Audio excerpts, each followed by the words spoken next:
Préparez-vous pour cette nouvelle aventure.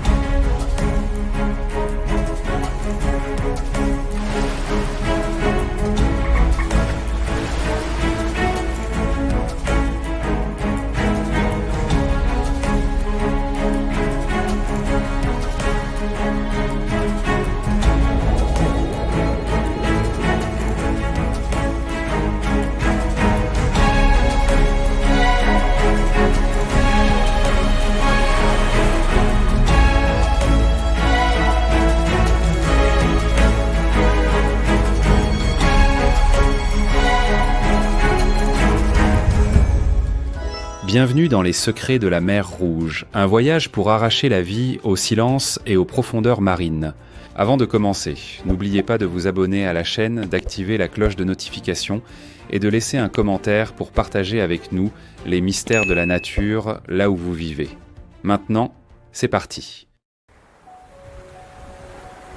Avez-vous déjà imaginé un endroit où l'océan perd sa couleur, où le soleil ne réchauffe plus la vie mais la brûle, où les récifs coralliens ne sont plus que des souvenirs délavés, où les dauphins disparaissent sans adieu, et où les oiseaux ne laissent derrière eux que des empreintes solitaires sur une terre craquelée? La mer Rouge, un jadis perle scintillante au cœur du désert, porte désormais en silence le fardeau des bouleversements. La température ne cesse d'augmenter, l'eau devient de plus en plus salée et l'écosystème se fragmente peu à peu en éclats si fragiles. Malgré l'impressionnante diversité biologique toujours présente, le rythme de la vie ici clame urgemment des actions concrètes, avant qu'il ne plonge dans un silence éternel.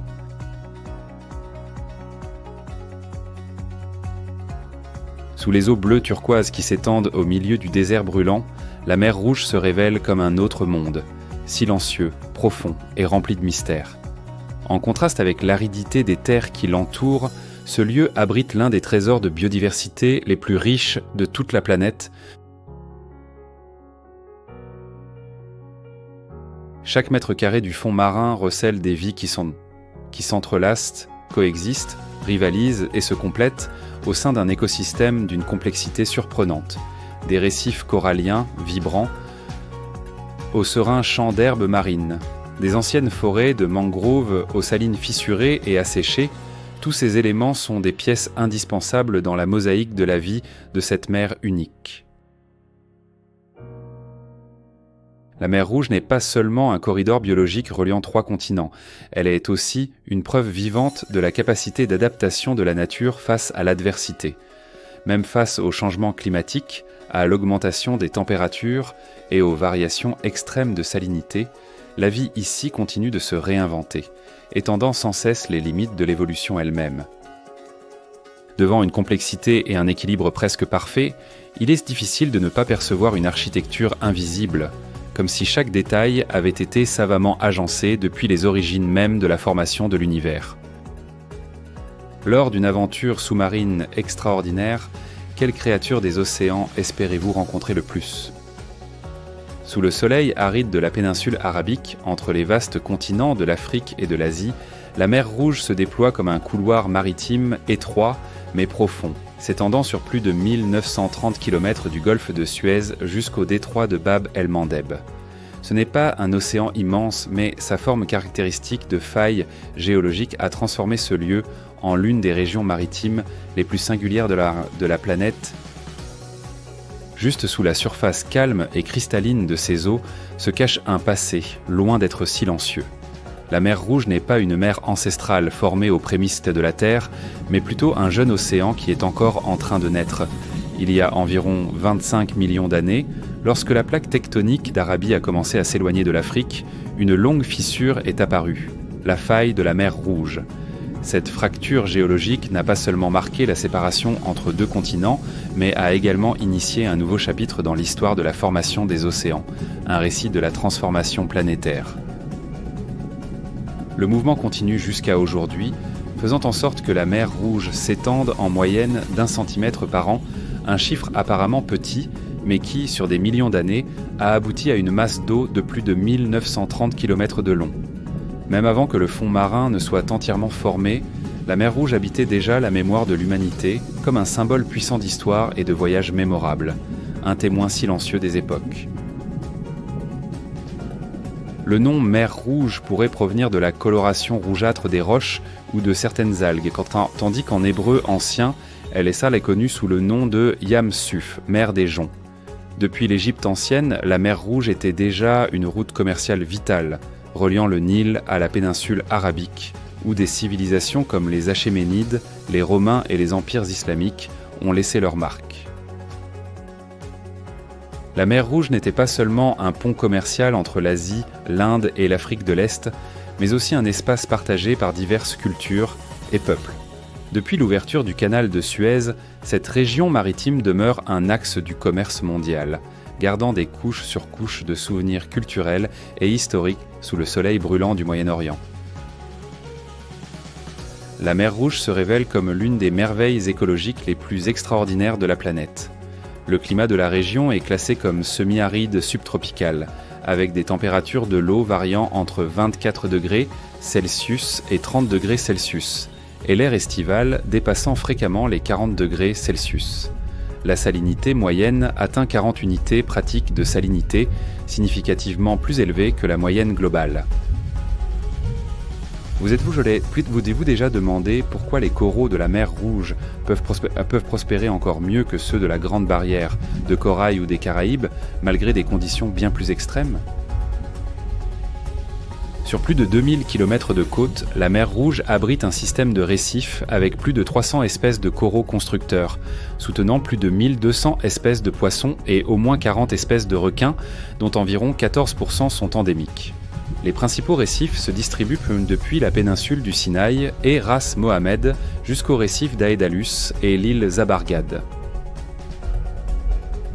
L'écosystème comprend également des prairies marines, des salines, des zones humides semi-inondées et environ 117 km² de mangroves d'Avicennia marina, qui remplissent des fonctions cruciales dans la filtration du sel, la rétention des sédiments et la protection des organismes juvéniles, des piliers invisibles de la vie. Selon l'Institut de la mer Rouge, en 2023, plus de 6000 espèces d'animaux multicellulaires ont été enregistrées dans la mer Rouge, mais seulement environ 50% de leur génome ont été séquencés, révélant un immense potentiel biologique encore inexploré. Au milieu de la rudesse de la nature, la vie dans la mer Rouge s'épanouit comme un témoignage de la puissance évolutive et de la résilience intrinsèque présente dans chaque cellule de l'existence.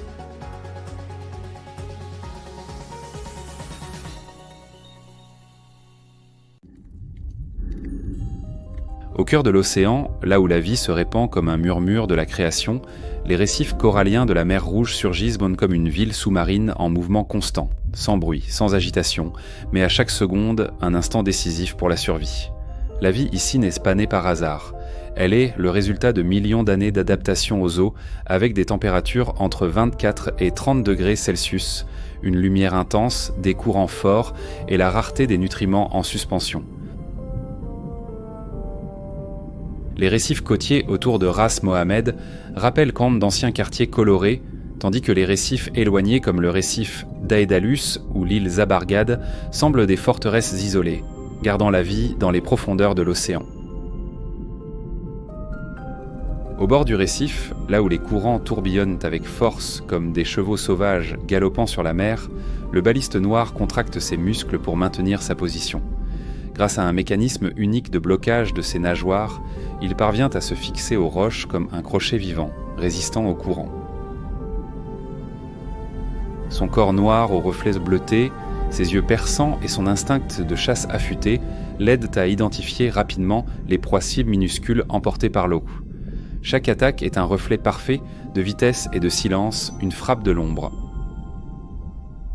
Pendant ce temps, parmi les branches des coraux en forme d'éventail et les blocs scintillants de corail champignon, les poissons papillons surgissent comme des étincelles d'orange et de jaune au cœur de la mer, des joyaux vivants. De nombreuses espèces présentent des motifs avec de faux yeux près de la queue, une stratégie ingénieuse pour confondre les prédateurs. Ils vivent en couples inséparables, errant ensemble dans les récifs pour savourer les polypes et les petits organismes. Quand la lumière pénètre profondément dans les dômes de corail, des bandes de poissons-anges apparaissent comme des compositions chromatiques exotiques de la nature. Ils se distinguent non seulement par leur apparence, mais aussi par leur évolution. Ils sont capables de changer de sexe pour maintenir l'équilibre du groupe et émettre des appels graves au sein d'un océan compétitif, une danse de l'adaptation. Les récifs coralliens de la mer Rouge sont un témoignage de la résilience dans le sel ardent de l'océan, où d'innombrables formes de vie respirent sous le soin constant des forces primordiales de la vie. Chaque branche de corail qui se meut est comme une respiration de l'océan, poursuivant la narration de la vie au milieu des défis les plus extrêmes de la Terre.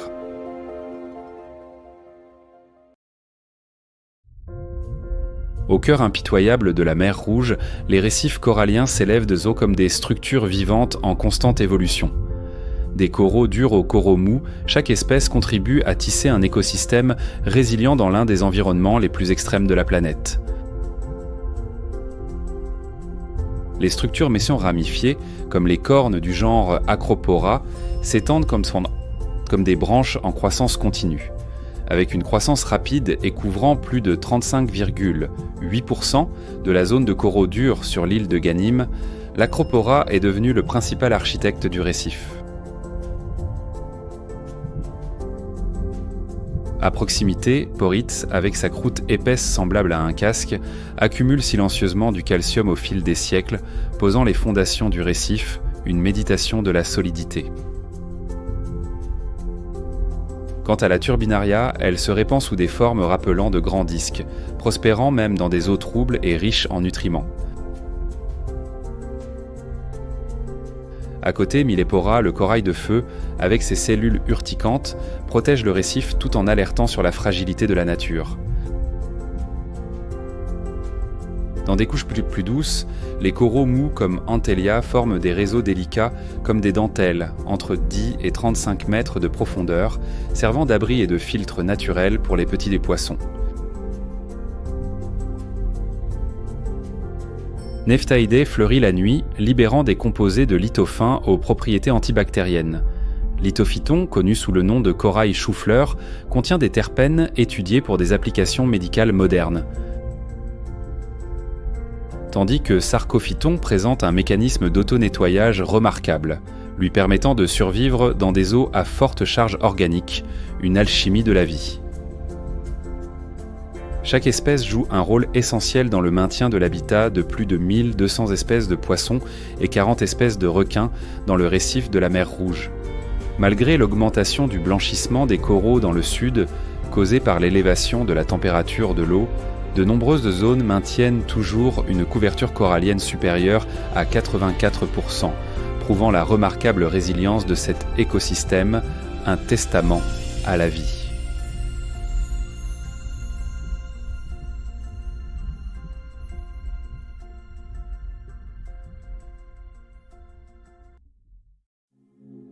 Cachée entre les fissures vibrantes des coraux, la tortue imbriquée poursuit sa difficile odyssée de survie dans les eaux ardentes de la mer Rouge.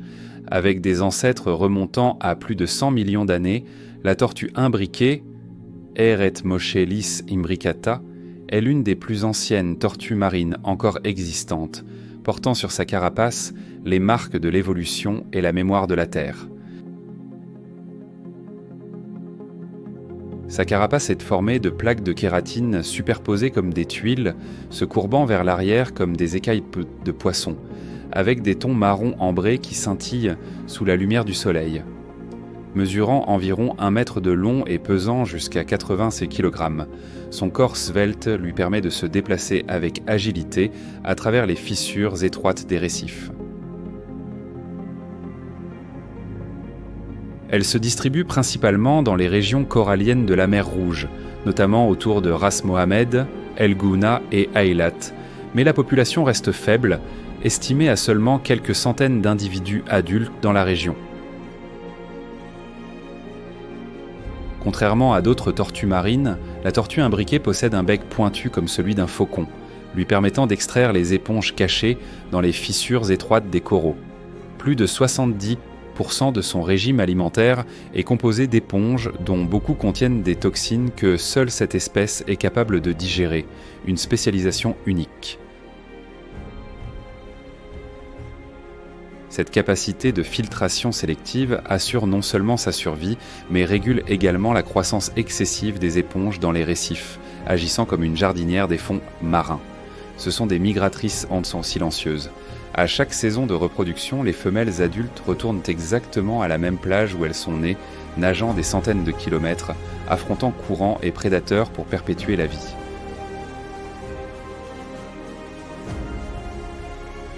Ce comportement est guidé par le champ magnétique de la Terre grâce à une capacité appelée magnétoréception, une boussole cosmique gravée dans leur essence. Sous les eaux apparemment calmes, sa vie fait face à d'innombrables menaces. L'UICN les classe comme en danger critique d'extinction, avec moins de 8000 femelles reproductrices estimées dans le monde entier.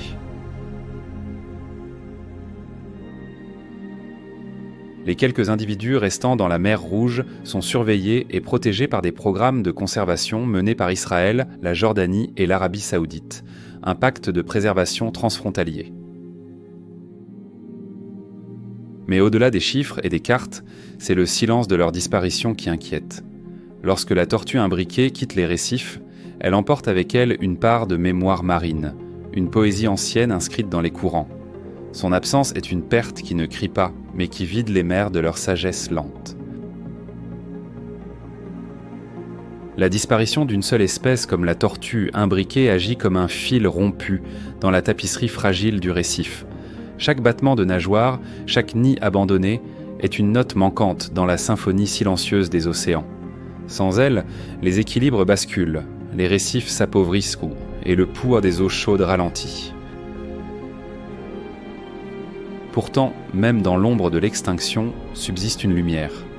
À Ras Mohammed, à l'aube, des scientifiques et bénévoles parcourent sûrement les plages, traquant les traces ténues des pontes nocturnes.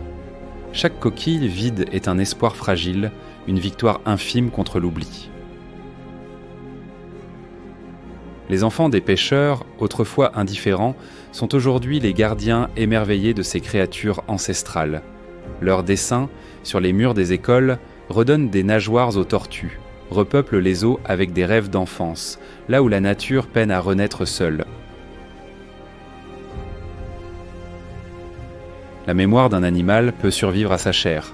Dans la carapace usée d'une tortue échouée, certains voient une relique, d'autres une prière.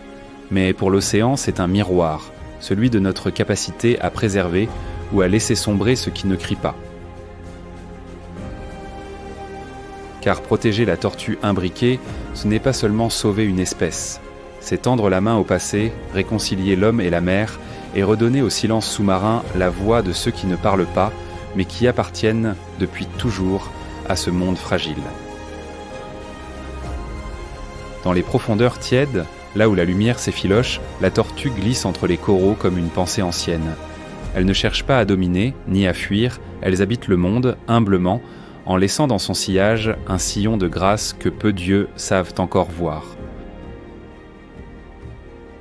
Chaque tortue disparue est une étoile de moins dans la constellation du vivant, et chaque geste humain, aussi petit soit-il, un filet ramassé, une plage nettoyée, une parole transmise, devient une étincelle contre l'effacement, un acte de mémoire active. Il ne reste plus beaucoup de temps. Mais tant que des cœurs battent pour elle, tant que des enfants dessinent leurs contours et que les vagues portent encore leurs empreintes, l'histoire des tortues imbriquées ne s'éteint pas. Elle attend juste d'être racontée et protégée. Dans le silence des abysses, une tortue remonte vers la surface.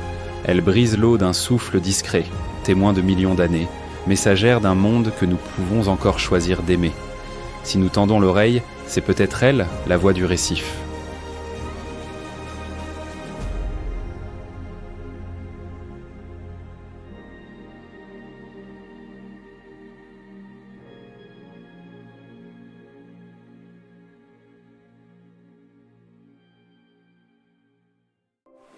Connectant les espaces vibrants des récifs coralliens, le son caractéristique du dauphin souffleur résonne doucement comme un signal de vie à travers les eaux de l'océan. Apparu au Miocène, il y a plus de 11 millions d'années, le dauphin souffleur Tursiops truncatus est le résultat parfait de l'adaptation évolutive.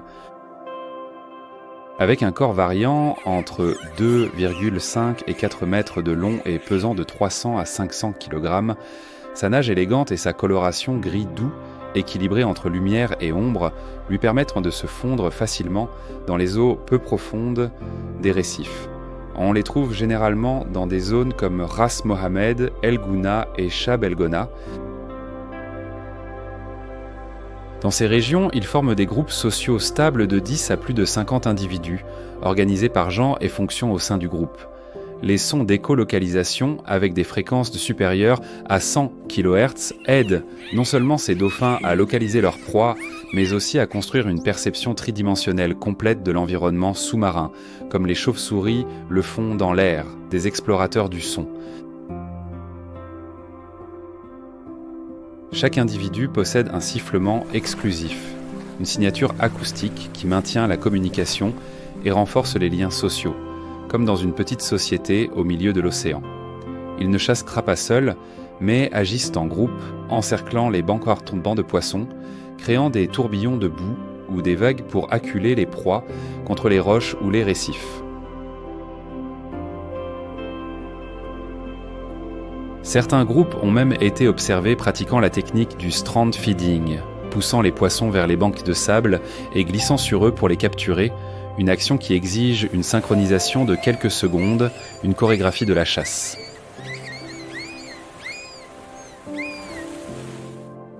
Quotidiennement, un individu adulte peut consommer de 10 à 20% de son poids corporel, soit environ 50 à 100 kg de poissons et de calmars. Dans les récifs coralliens, le dauphin souffleur agit comme un régulateur des populations de petits poissons, maintenant l'équilibre de la chaîne alimentaire et servant d'indicateur environnemental important, un baromètre de la santé marine.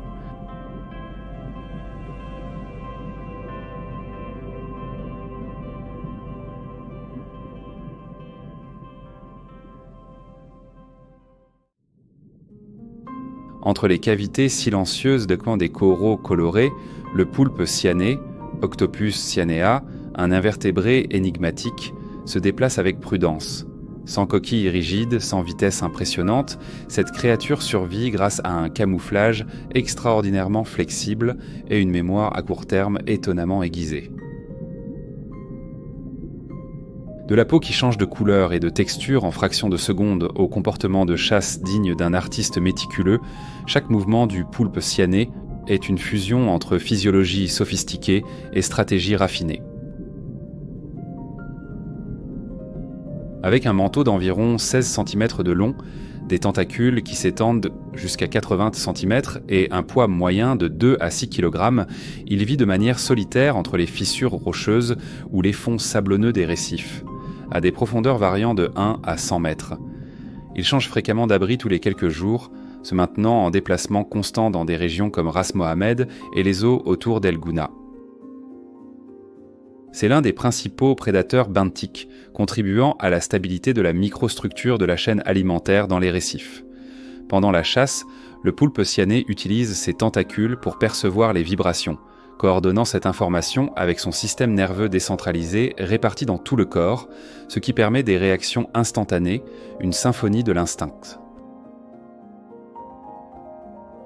Les stratégies lelées les plus courantes incluent les embuscades en post-sauté et les poursuites rapides, suivies de l'injection de venin paralysant chez les crabes, les crevettes ou les mollusques. Outre la chasse solitaire, des études récentes ont enregistré des comportements de chasse coopérative entre cette espèce de poulpe et des poissons comme les mérous, démontrant une interaction complexe entre espèces, une danse de la collaboration.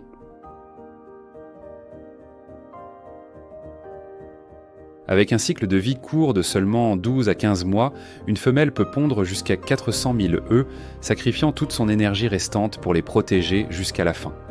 La croissance rapide permet à la population de se récupérer après chaque saison reproductive, mais la rend également vulnérable à la surpêche ou au changement brusque de l'environnement, une fragilité cyclique.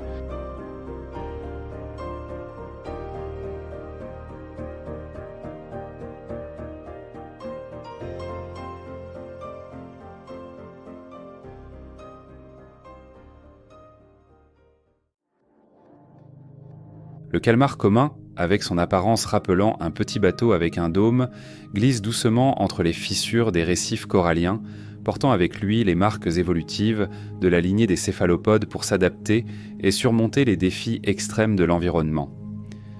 Il ne possède ni vitesse impressionnante ni carapace protectrice, mais il affiche un contrôle sophistiqué sur la couleur, la forme du corps et le langage visuel, une véritable maîtrise du camouflage et de la communication, un maître de la métamorphose. À l'âge adulte, dans la mer Rouge, le calmar commun atteint environ 30 cm de longueur de manteau et pèse entre 2 et 4 kg, vivant entre 0 et 100 mètres de profondeur sur des fonds sablonneux ou rocheux. L'os interne, connu sous le nom de sepiolina, régule la flottabilité et aide à la chasse dans différentes couches de la colonne d'eau.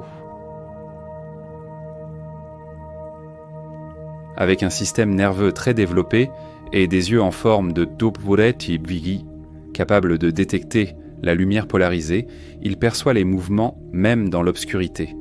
La capacité de changer rapidement la couleur et la texture de la peau lui permet de se camoufler, de communiquer et d'intimider les adversaires avec une efficacité remarquable, un langage de la peau.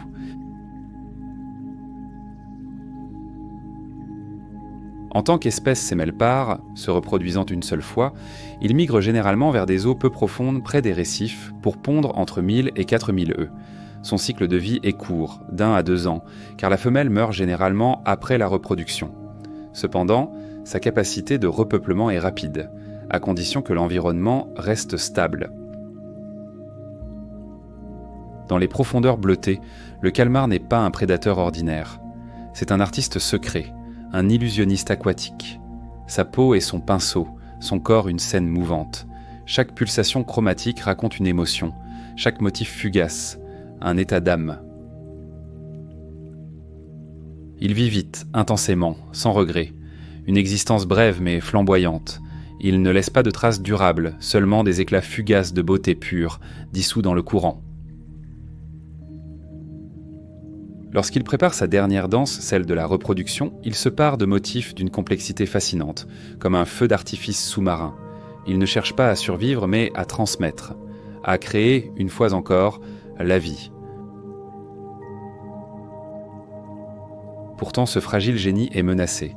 La lumière des filets, la chaleur des courants altérés, le plastique suspendu dans le bleu, autant de dangers pour un être si sensible, si finement connecté à son monde. Le calmar ne se bat pas, il s'efface, mais dans son effacement même, il nous interroge « Que faisons-nous du miracle de la métamorphose quand nous l'ignorons jusqu'à sa disparition silencieuse ?»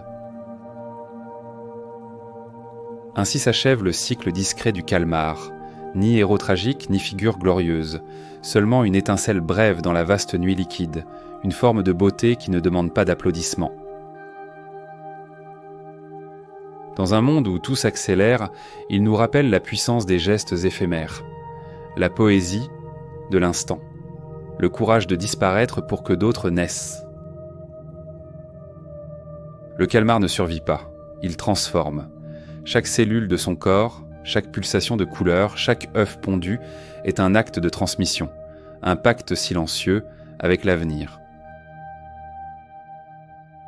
Et dans les profondeurs bleues, longtemps après son passage, une trace subsiste, invisible mais essentielle, celle d'un être qui a choisi de ne pas durer, mais d'offrir. Car parfois la plus grande forme de sagesse vient des créatures les plus silencieuses, et le calmar, maître de la lumière intérieure, en est un éclat humble, mais inoubliable.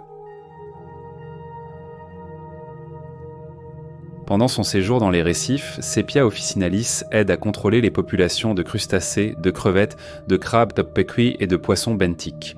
En période de pénurie alimentaire, il peut se recourir au cannibalisme comme stratégie de survie extrême, un rappel de la dureté de l'existence.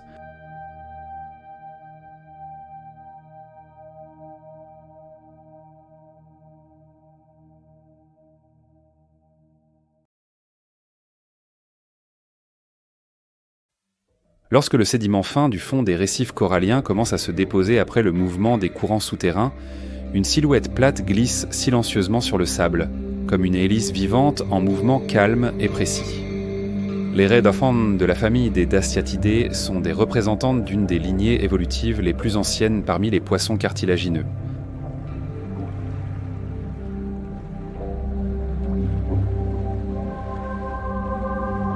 Dans les récifs coralliens de la mer Rouge, des espèces comme Mipas comme Imentura warnak, Taeniura lima et Pastinachus sephen sont des représentants emblématiques. Avec une envergure corporelle variant de 22 cm à plus de 2 mètres, selon l'espèce, elles habitent principalement en dessous les eaux entre 1 et 60 mètres de profondeur, pouvant occasionnellement être trouvées dans des sillons allant jusqu'à 100 mètres.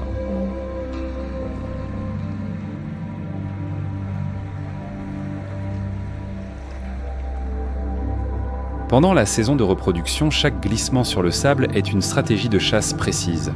Grâce à des capteurs électrorécepteurs connus sous le nom d'ampoules de Lorenzini, elles détectent les faibles signaux électriques émis par les crevettes, les crabes, les mollusques et les petits poissons cachés dans le substrat, des sens invisibles.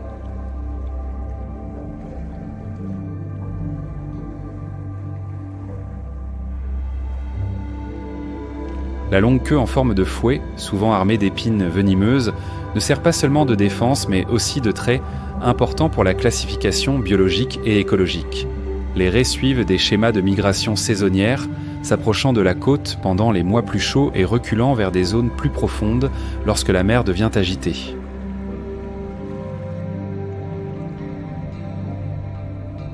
Avec une espérance de vie entre 10 et 25 ans, selon l'espèce, leur reproduction est vivipare.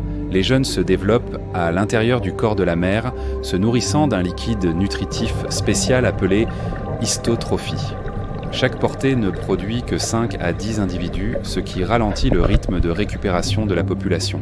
Ce facteur les rend extrêmement vulnérables à la surpêche et à la pollution des fonds marins.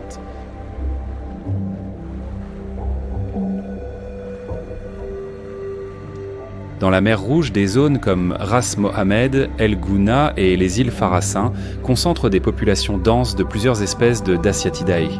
Une étude publiée en 2023 par l'Institut d'océanographie de la mer Rouge a enregistré une baisse de jusqu'à 15% de la densité de l'espèce Imantura warnak dans les récifs proches de Jeddah au cours des 5 dernières années.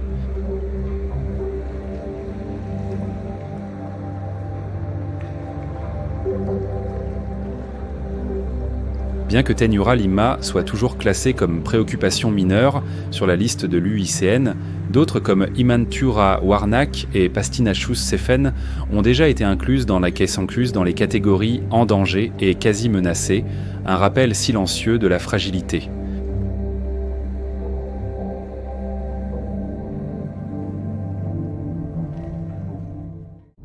Cachées entre les fissures des récifs coralliens de la mer Rouge, les éponges de mer opèrent silencieusement l'un des systèmes de filtration naturelle les plus complexes de la planète.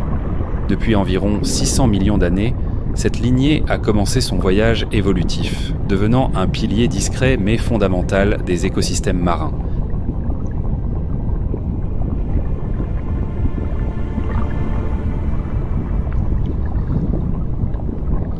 Bien qu'elle n'ait ni cerveau, ni cœur, ni système digestif, elle possède un système de canaux appelé système aquifère, un réseau complexe capable de pomper et de filtrer des dizaines de litres d'eau par heure.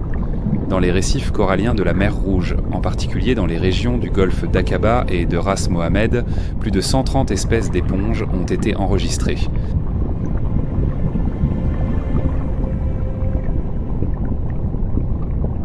Parmi elles se distingue la Calispongia crassa de forme cylindrique et d'une hauteur allant jusqu'à 50 cm, et la vibrante Negombata magnifica d'une coloration rouge intense qui sécrète la toxine latranculane pour se défendre contre les bactéries et les parasites.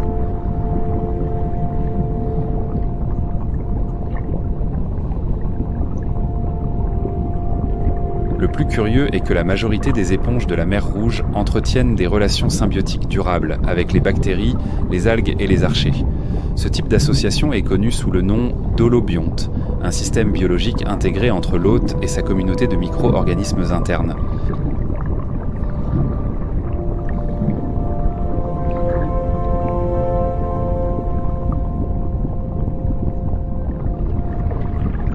Ces symbioses vous permettent aux éponges de synthétiser des antibiotiques naturels comme les alcaloïdes bromotyrosiniques, en plus d'améliorer le métabolisme et d'offrir une résistance aux variations thermiques et à la pollution. Les éponges remplissent des fonctions écologiques cruciales. Elles filtrent l'eau, recyclent la matière organique, offrent un abri aux petites crustacés et fournissent un substrat pour la croissance des jeunes coraux.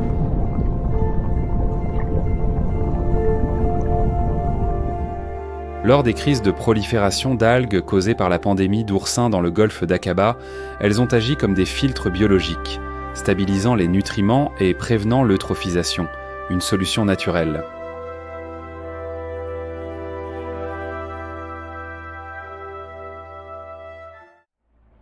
Parmi les innombrables mouvements rythmés au fond des récifs coralliens de la mer Rouge, la vie continue de se tisser par des relations symbiotiques subtiles, souvent invisibles à l'œil humain.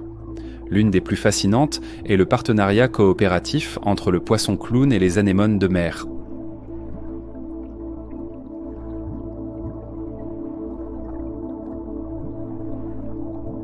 Dans la mer Rouge, l'espèce Amphiprion bisynctus, le poisson clown à deux bandes, endémique et largement distribué dans la région, mesure entre 10 et 14 cm de long. Ils ont la capacité de changer de sexe de manière flexible et vivent dans une structure sociale et hiérarchique rigide où seule la femelle dominante se reproduit et le mâle s'occupe des œufs. Un système de rôle défini.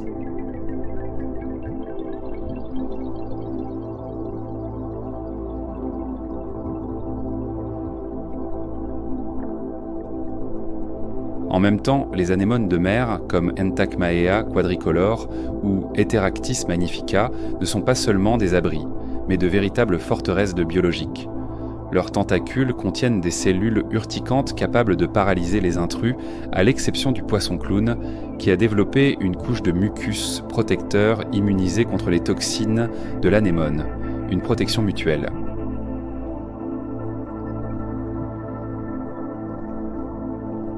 En même temps, les anémones de mer, comme Entacmaea quadricolore ou Heteractis magnifica, ne sont pas seulement des abris, mais de véritables forteresses de biologiques. Leurs tentacules contiennent des cellules urticantes capables de paralyser les intrus, à l'exception du poisson clown, qui a développé une couche de mucus protecteur immunisé contre les toxines de l'anémone, une protection mutuelle.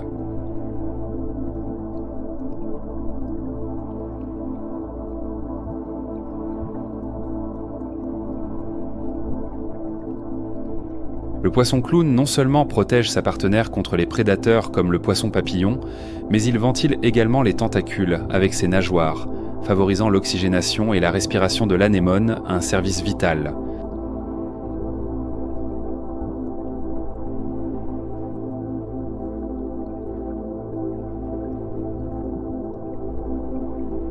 Après la célèbre symbiose entre le poisson clown et l'anémone de mer, les récifs coralliens de la mer Rouge révèlent une connexion moins connue. Le crabe ermite, un animal à la morphologie et au mode de vie complètement différents, choisit également l'anémone comme partenaire inséparable. Malgré leurs différences, les deux ont trouvé en l'anémone un allié vital dans le voyage pour la survie en pleine mer.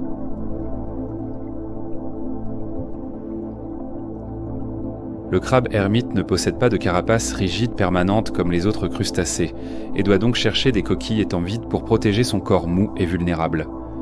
Au cours de millions d'années d'évolution, il a développé la capacité de sélectionner soigneusement ses coquilles et, plus encore, a commencé à utiliser les anémones de mer comme armure vivante, des alliances uniques de la nature.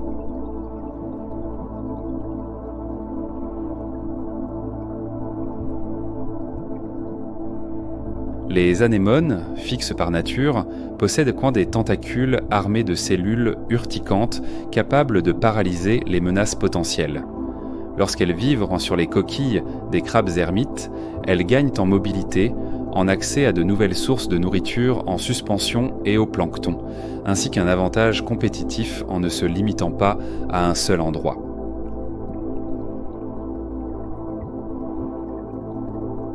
Pendant ce temps, le crabe ermite est efficacement protégé contre les prédateurs comme les céphalopodes ou les poissons carnivores grâce à la défense active fournie par les tentacules de l'anémone, une symbiose de protection.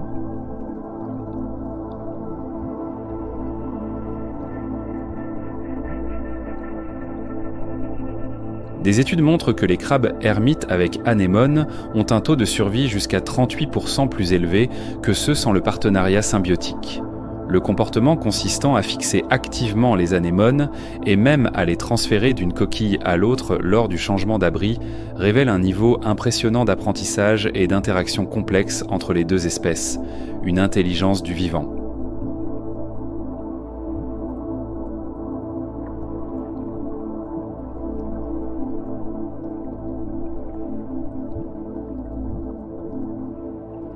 Au milieu du brillant éclat et de l'agitation des récifs coralliens de la mer Rouge, il existe des créatures qui, malgré leur taille modeste, jouent un rôle écologique fondamental.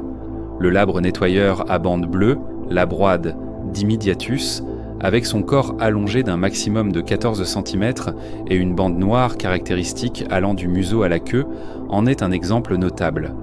Cette espèce ne chasse pas de la manière traditionnelle, mais survit grâce à une profession singulière dans l'océan. Nettoyer d'autres poissons plus grands, se nourrissant de parasites et de tissus morts présents sur leur peau.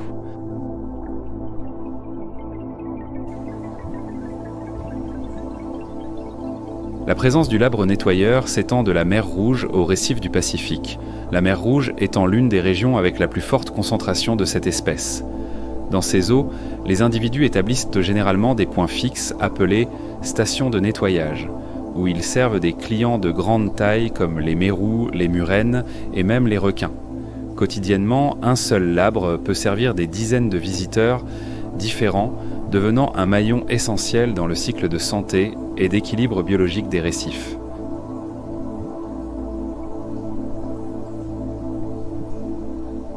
L'action du labre nettoyeur contribue à la réduction de la propagation des maladies et au maintien de la santé générale de l'écosystème. De plus, l'espèce démontre des compétences de communication comportementale surprenantes. Il vibre son corps pour attirer les clients ou refuse le service s'il est attaqué ou se sent menacé.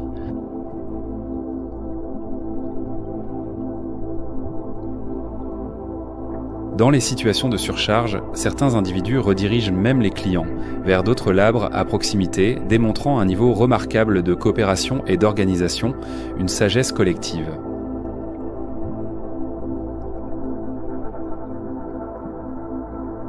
De même que le labre nettoyeur à bandes bleues, la crevette nettoyeuse, Lysmata amboinensis, joue également un rôle vital en tant que petit médecin des récifs coralliens.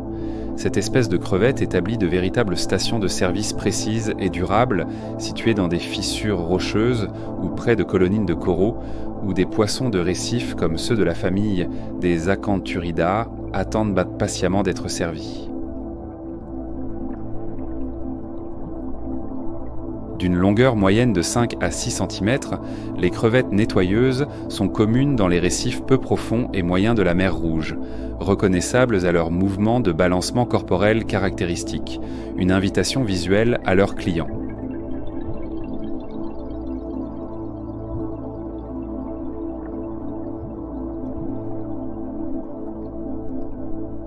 Lorsqu'un poisson plus grand s'approche et arrête de nager, la crevette monte sur sa peau et, avec ses pinces délicates, retire les parasites, les tissus morts, les pains et les bactéries, un service biologique entièrement basé sur la confiance.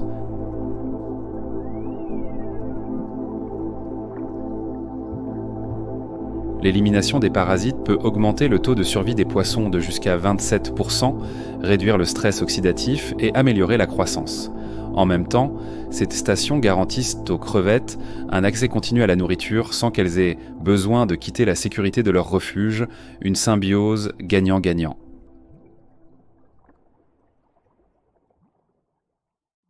Au cœur vibrant et coloré de la mer Rouge vit un poisson d'une présence imposante et silencieuse, le mérou.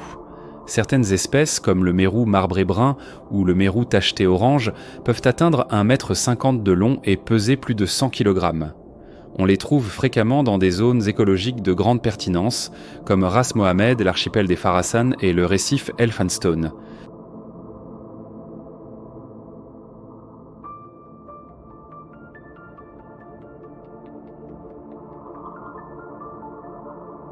Les mérous ne chassent pas par la vitesse, mais par la patience et la force.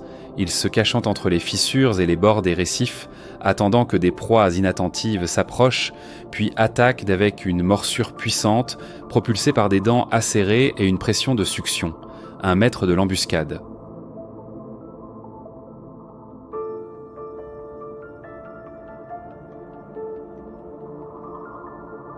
Le mérou, une légende silencieuse des profondeurs.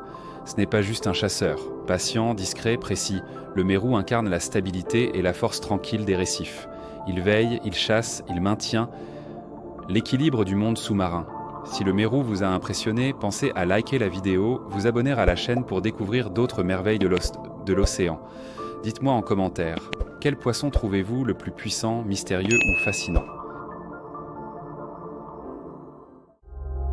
Derrière les récifs coralliens colorés et animés, où la lumière parvient encore à traverser les vagues peu profondes, un autre monde se révèle silencieusement. Les prairies marines s'étendent comme des tapis de velours vert au fond de l'océan, se balançant doucement au rythme de la respiration de la mer.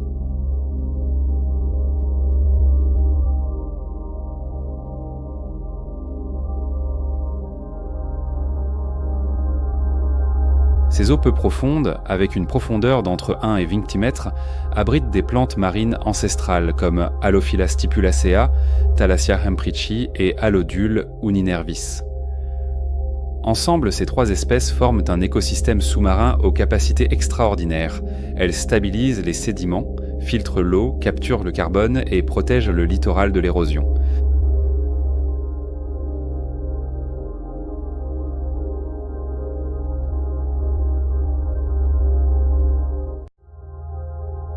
Sous le soleil tropical de la mer Rouge, ces feuilles délicates réalisent constamment la photosynthèse, produisant de l'oxygène et maintenant une zone tampon biologique de haute valeur écologique. Selon le rapport de PRSGA de 2023, la superficie totale des prairies marines dans la mer Rouge atteint près de 3000 km² avec les plus fortes densités le long des côtes de l'Arabie Saoudite, de l'Érythrée et de la péninsule du Sinaï.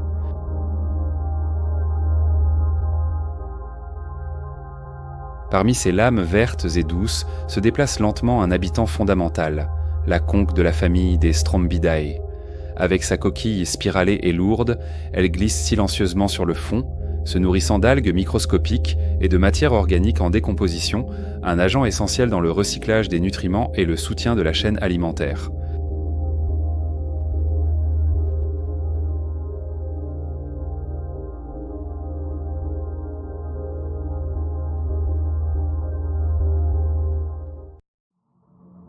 Malgré sa lenteur, c'est une source importante de protéines pour les crabes, les poissons-cochons et les poulpes. Pendant la reproduction, il peut même utiliser le son de sa coquille frottant sur le fond comme une forme de communication, un murmure de l'océan.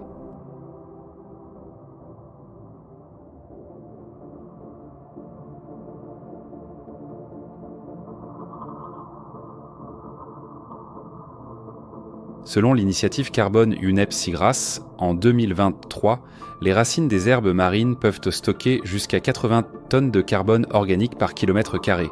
Les lits d'herbes marines absorbent le carbone jusqu'à 30 fois plus efficacement que de nombreux autres écosystèmes marins, jouant un rôle crucial dans l'atténuation des changements climatiques dans les régions tropicales, des puits de carbone silencieux.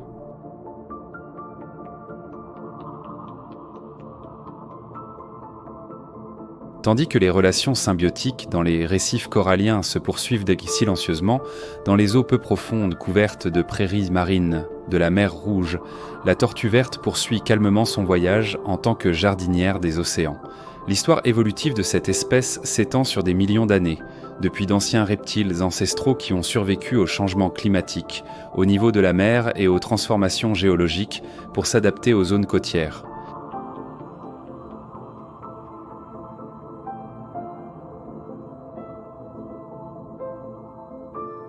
Contrairement à de nombreuses autres tortues marines au régime alimentaire omnivore, la tortue verte adulte devient entièrement herbivore, se nourrissant presque exclusivement d'herbes marines et d'algues, une caractéristique rare chez les reptiles marins. Ce changement alimentaire la transforme en une jardinière essentielle pour l'océan, car son habitude de couper sélectivement les pointes de la végétation aide à maintenir l'équilibre des espèces végétales sous-marines et à prévenir la décomposition excessive des feuilles plus anciennes.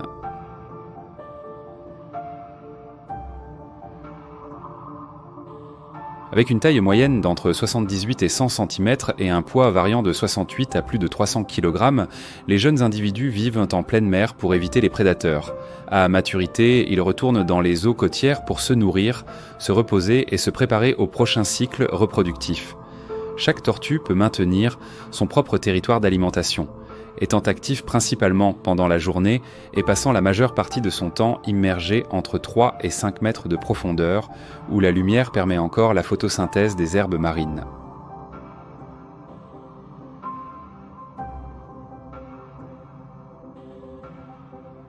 Selon une étude de 2023, l'absence de la tortue verte peut réduire jusqu'à 40% la productivité biologique des prairies marines de la mer Rouge. Cette perte affecte non seulement la capacité de séquestration du carbone, mais affaiblit également des fonctions telles que la filtration de l'eau, l'abri et les sites de reproduction pour d'autres espèces comme le dugong, les petits poissons et les invertébrés marins.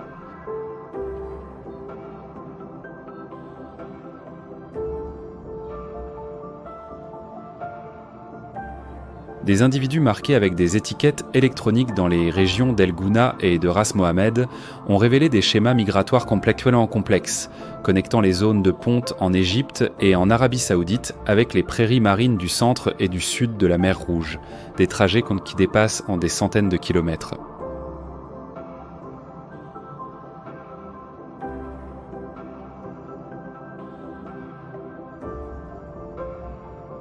Elle se déplace lentement mais avec persistance, utilisant le champ magnétique de la Terre et les signaux chimiques pour s'orienter, retournant avec précision à leur lieu de naissance même après des décennies.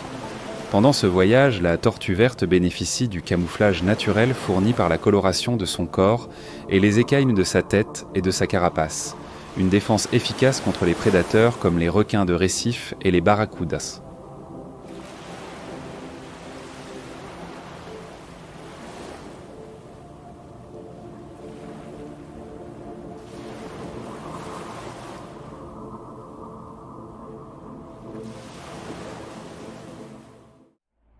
Parmi les tapis verts et doux des prairies marines, sous les eaux calmes, la silhouette robuste mais sereine du dugong glisse doucement comme une partie d'une symphonie silencieuse de l'océan. Ce mammifère marin est un descendant ancestral de l'ordre des Siréniens, portant une histoire évolutive qui remonte à plus de 50 millions d'années.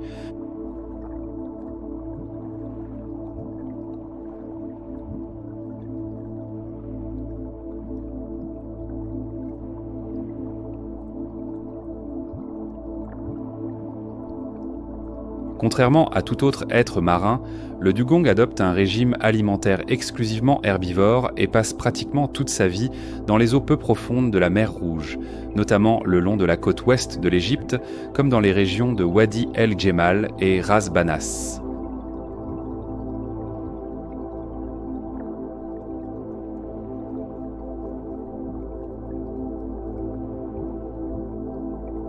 La population restante de dugong est extrêmement limitée.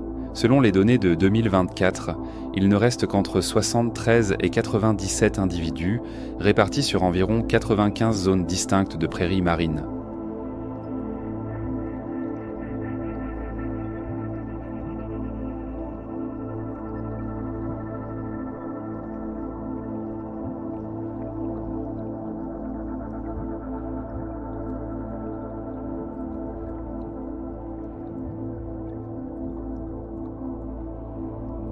Avec un corps pouvant atteindre 3 mètres de long et pesant plus de 400 kg, le dugong se déplace avec agilité, utilisant son museau courbé et ses nageoires fortes pour fouiller le fond et se nourrir des racines des herbes marines. Il s'éloigne rarement de la côte, préférant les eaux calmes et peu profondes d'une profondeur inférieure à 10 mètres, où il y a moins de perturbations, une vie de tranquillité.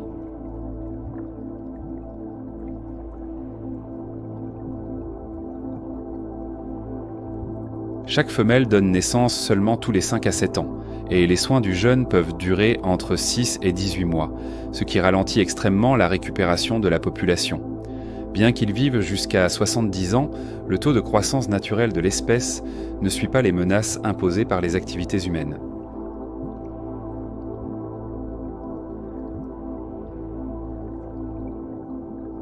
Au fond des prairies d'Ammarine, le dugong agit comme un véritable jardinier silencieux.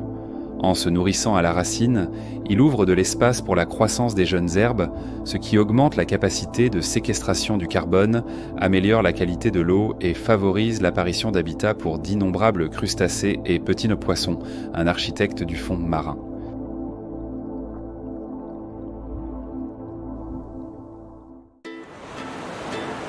Sur les champs d'herbes marines baignés de soleil, la silhouette des raies-aigles ondule doucement comme une brise marine. Appartenant à la famille des Myliobatidae, elles sont des descendantes d'anciens poissons cartilagineux apparus il y a environ 150 millions d'années. Avec de larges nageoires pectorales ressemblant à des ailes d'aigle, elles peuvent atteindre plus de 3 mètres d'envergure et peser plus de 200 kg. Leur structure corporelle leur permet de glisser dans l'eau sans hâte, comme si elles volaient en silence à travers l'océan. Bien que réparties dans tous les océans tropicaux, les raies-aigles sont fréquemment observées dans les eaux peu profondes de la mer Rouge. Elles utilisent des capteurs électrorécepteurs situés sur leur museau pour détecter des proies comme les mollusques, les crustacés et les petits animaux cachés dans le sable. Avec des mâchoires teptellales robustes, elles peuvent facilement broyer les coquilles et les carapaces des crabes. Vivant en solitaire ou en petits groupes, ces raies démontrent une grande capacité d'adaptation aux variations environnementales. Bien qu'elles ne réalisent pas de migration sur de longues distances, elles se déplacent fréquemment entre les prairies marines et les récifs côtiers à la recherche de nourriture et de sites de reproduction. Avec une espérance de vie moyenne de 25 ans, leur taux de reproduction est lent, généralement entre 1 et 4 petits par gestation, ce qui limite la vitesse de récupération de la population.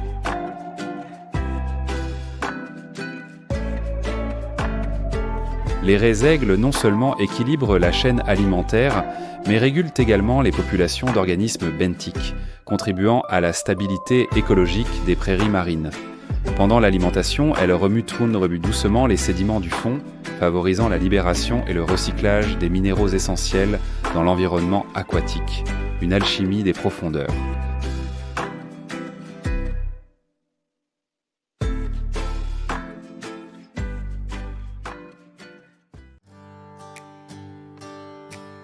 À l'endroit où la lumière du soleil traverse les couches d'ondes et touche doucement les brins d'herbe marine qui se balancent au gré du courant, une petite créature a choisi d'exister de manière silencieuse et magique.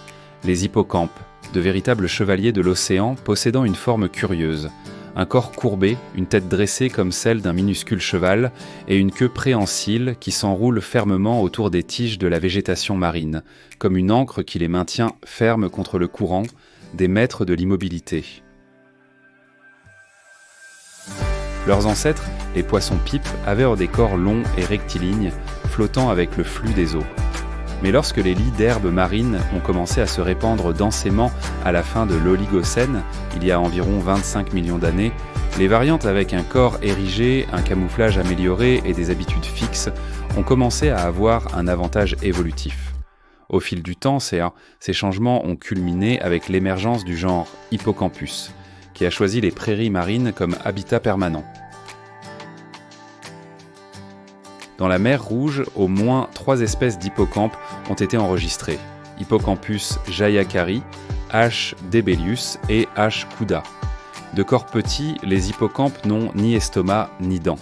Au lieu de cela, ils ont un museau allongé capable d'aspirer des proies comme un microscopique chalumeau à une vitesse de 3 à 4 fois par seconde. Un seul individu peut chasser entre 30 et 50 fois par jour, se nourrissant de petits crustacés et de larves planctoniques. Contrairement aux prédateurs forts et rapides, les hippocampes adoptent la tactique de l'embuscade silencieuse.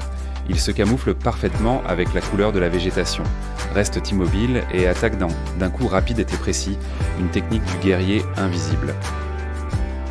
sans courir, sans poursuivre, juste avec patience et précision. Mais peut-être le trait le plus surprenant des hippocampes est le fait que c'est le mâle qui tombe enceinte. Après l'accouplement, la femelle dépose les œufs dans la poche incubatrice du mâle, où il se développe jusqu'à la naissance. Ce mécanisme rare dans le règne animal révèle un mode de vie profondément collaboratif, une danse de la vie partagée.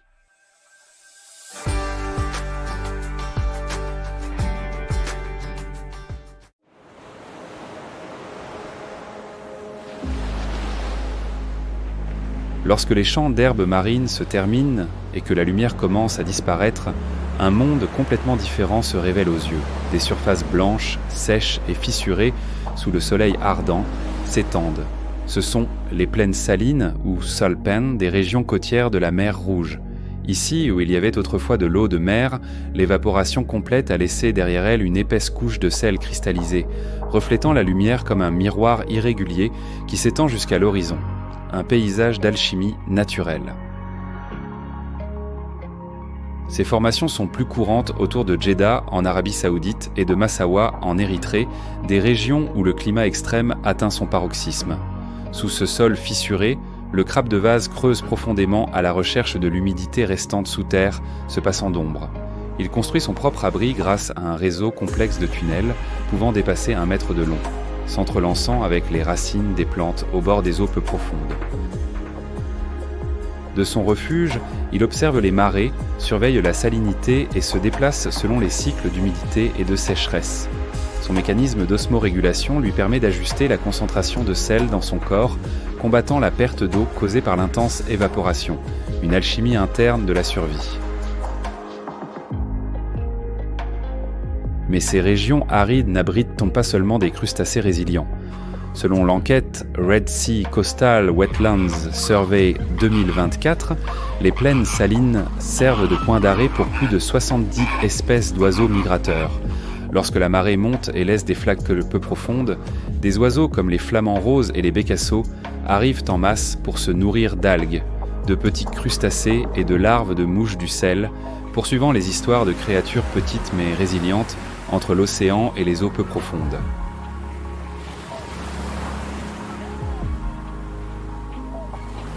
Le mudskipper représente un cas vraiment spécial. Contrairement aux poissons communs, il ne vit pas seulement dans l'eau, mais aussi marche, saute et respire sur terre ferme. Descendant des gobies d'eau saumâtre, une lignée évolutive indépendante a donné naissance au genre Periophthalmus, avec l'incroyable capacité de vivre presque entièrement hors de l'eau. Actuellement, ce genre comprend au moins 19 espèces réparties de l'Est de l'Afrique à l'Asie du Sud-Est.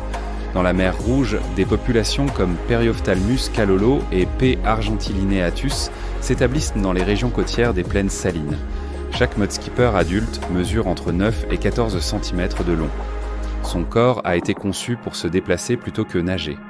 Ses nageoires pectorales sont grandes et fonctionnent comme des jambes pour le soutien dans la boue. La queue et les nageoires anales sont flexibles, permettant de courtes impulsions et des sauts. Les yeux positionnés sur le dessus de la tête offrent une vision panoramique, presque comme une lentille, grand angle naturel. Sa respiration va au-delà des branchies. Elle se fait aussi par la peau humide et la muqueuse buccale, grâce à un réseau de vaisseaux sanguins concentrés sous l'épiderme et à la rétention d'eau dans les cavités branchiales, une adaptation respiratoire unique. Dans des environnements extrêmes comme les plaines salines, le mudskipper construit des tunnels souterrains, pouvant atteindre 1 mètre de profondeur. Ces tunnels sont plus que de simples refuges. Ce sont des écosystèmes miniatures avec des chambres de stockage d'oxygène, permettant au poisson de survivre même lorsqu'il est complètement isolé de l'eau de surface. Du point de vue écologique, le mudskipper fonctionne comme un agriculteur de la boue. Chaque tunnel creusé remue les sédiments, introduit de l'oxygène et accélère la décomposition de la matière organique. C'est aussi une pièce maîtresse dans la chaîne alimentaire côtière, des poissons carnivores aux oiseaux limicoles, nombreux dépendant de sa présence, un bâtisseur de vie.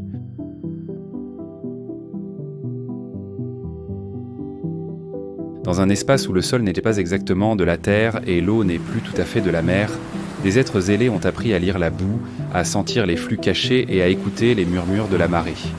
Ce sont les oiseaux limicoles, comme le chevalier gambette commun et le héron cendré, voyageurs saisonniers et également résidents fidèles des plaines salines et des zones humides côtières entre le désert et la mer.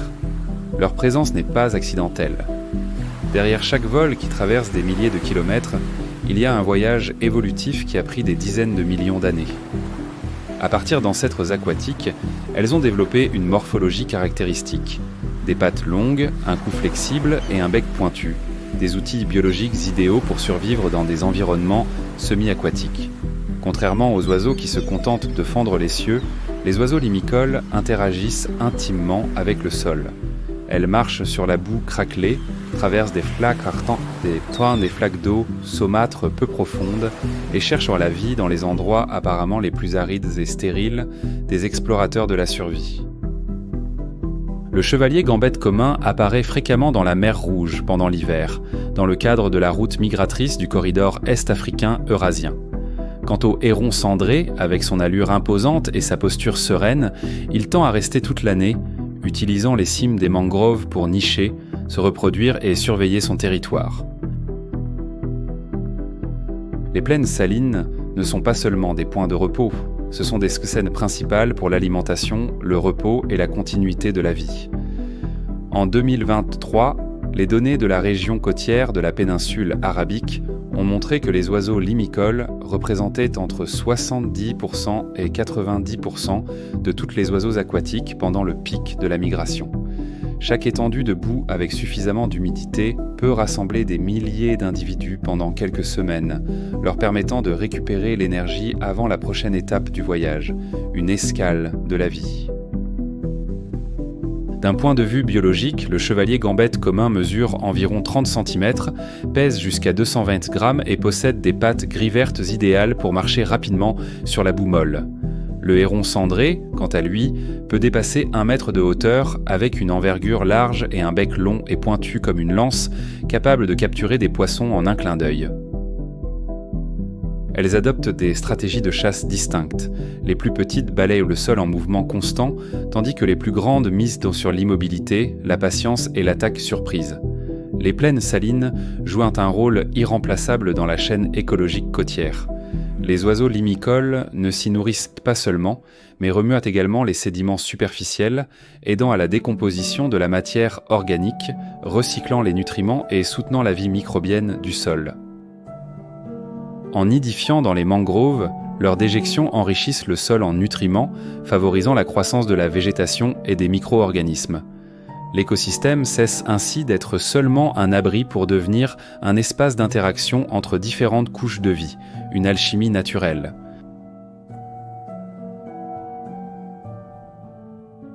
Et quand la boue craquelée commence à être recouverte à nouveau par la marée, quand le soleil se reflète sur les cristaux de sel scintillants des plaines salines de la mer Rouge, la silhouette élégante et altière du flamant rose commun apparaît. Au milieu du silence d'un paysage où le ciel et la terre se touchent, les groupes d'oiseaux au plumage rose pâle, comme des coups de pinceau doux sur la nature rude, avancent sereinement dans l'eau, entamant un nouveau cycle de vie ancestrale qui persiste jusqu'à aujourd'hui. Le grand flamant rose, Phenicopterus roseus, est l'une des preuves vivantes de la longue et singulière trajectoire évolutive des oiseaux adaptés aux environnements salins. Avec des ancêtres datant de millions d'années, cette espèce porte des traits morphologiques et comportementaux uniques. Un cou allongé, des pattes minces et un bec courbé en forme de faucille. Son anatomie semble avoir été faite sur mesure pour les écosystèmes hypersalins où la boue, les algues, les crustacés et le plancton coexistent en équilibre. Une merveille d'adaptation. Chaque adulte mesure entre 110 et 150 cm de hauteur, pèse de 2 à 4,5 kg et possède une envergure d'aile dépassant 140 cm, suffisante pour parcourir des milliers de kilomètres lors de ses migrations saisonnières.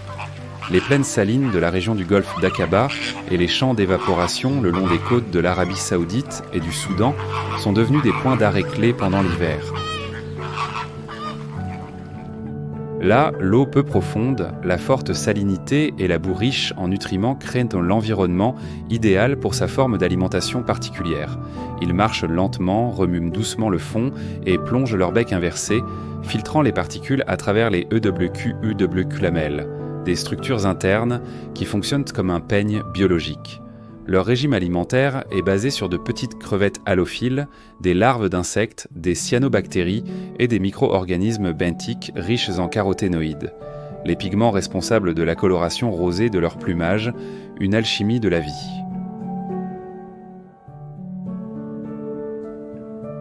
Le comportement social de l'espèce est remarquable, surtout pendant la reproduction. À la saison de nidification, ils forment des colonies de milliers d'individus, construisant des nattes de boue en forme de cône d'environ 20 à 30 cm de hauteur, une stratégie pour protéger les œufs de la marée et de la chaleur extrême. Chaque couple ne pond qu'un seul œuf, qui est incubé alternativement par le mâle et la femelle pendant environ 30 jours.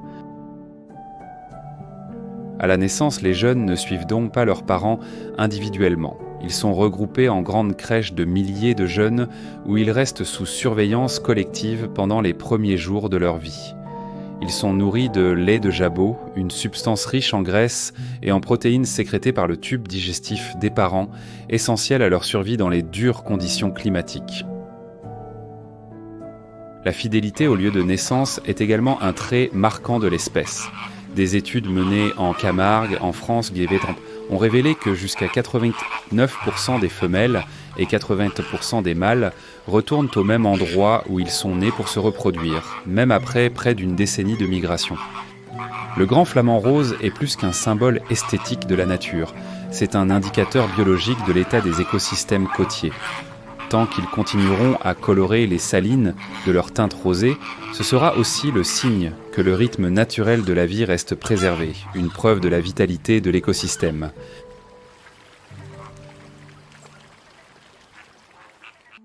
À l'extrémité sud de la péninsule du Sinaï, émerge l'un des écosystèmes les plus extraordinaires de la mer Rouge, Ras Mohammed, un rare point de convergence biologique. Ce parc abrite une multiplicité d'écosystèmes marins et côtiers distincts qui coexistent, interagissent et se soutiennent mutuellement dans un cycle naturel fermé, une symphonie de l'interconnexion. Avec sa géologie formée d'anciens calcaires, de récifs fossiles, de criques abritées et de lagons saumâtres, la région constitue une structure vivante à la fois complexe et parfaitement équilibrée.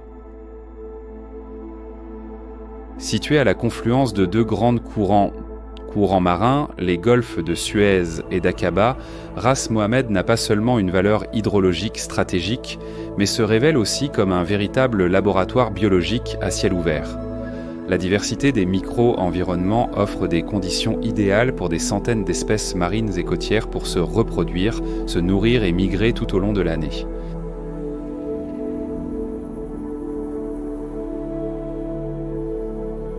Dans les eaux riches en nutriments et pulsantes de vie, les formes élégantes des requins marteaux apparaissent fréquemment en formation de chasse.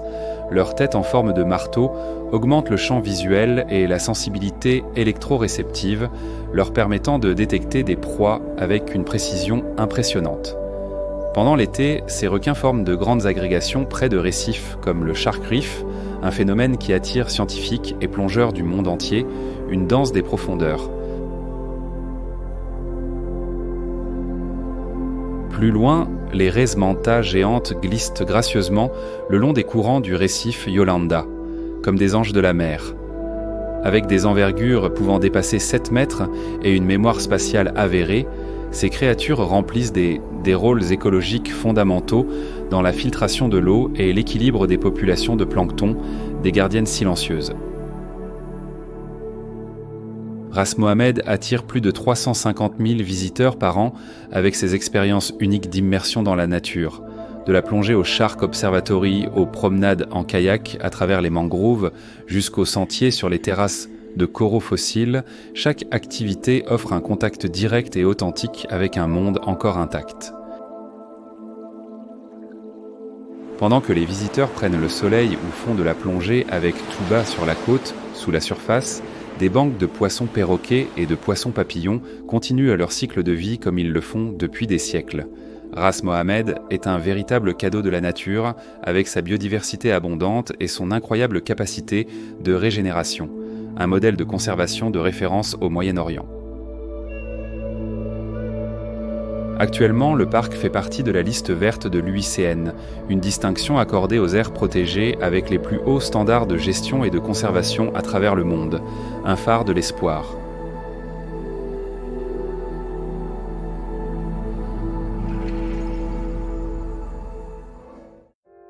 Sous les eaux émeraudes qui semblaient éternelles, la mer Rouge se courbe silencieusement face à des défis intenses, comme si elle affrontait la fureur de la transformation elle-même. En 2023, une vague de chaleur marine a déclenché un événement de blanchissement des coraux à grande échelle, affectant diverses régions, y compris El Jemal. Même les zones autrefois considérées comme des refuges pour les super-coraux, comme le golfe d'Aqaba, n'ont pas échappé. L'onde thermique de cette année a clairement montré qu'aucun endroit n'est vraiment sûr. Lorsque les récifs meurent, la chaîne alimentaire marine s'effondre simultanément. La pollution continentale augmente la charge de sédiments et de nutriments, stimulant la croissance d'algues nuisibles qui étouffent les coraux et bloquent le processus de calcification. Une spirale de déclin.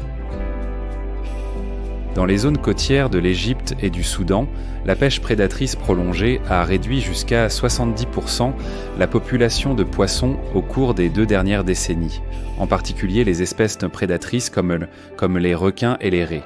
Selon le rapport de l'UICN de 2023, plus de 25% des espèces de poissons cartilagineux du monde sont menacées d'extinction. Certaines mesures de protection, comme la suspension temporaire de la pêche pendant la saison de reproduction, ont déjà été mises en œuvre, mais leurs effets sont encore limités. Au Yémen, des récifs artificiels fabriqués à partir de matériaux recyclés ont été utilisés comme stratégie de restauration. Mais l'utilisation de pneus et de métaux oxydés soulève des préoccupations quant aux risques toxiques. En même temps, l'expansion de la construction civile et du tourisme a interrompu les corridors de migration sous-marine essentiels. Jusqu'en mai 2024, plus de 84% des récifs coralliens de la planète avaient en été affectés par ce qui est devenu le plus grand épisode mondial de blanchissement jamais enregistré, un cri silencieux des océans.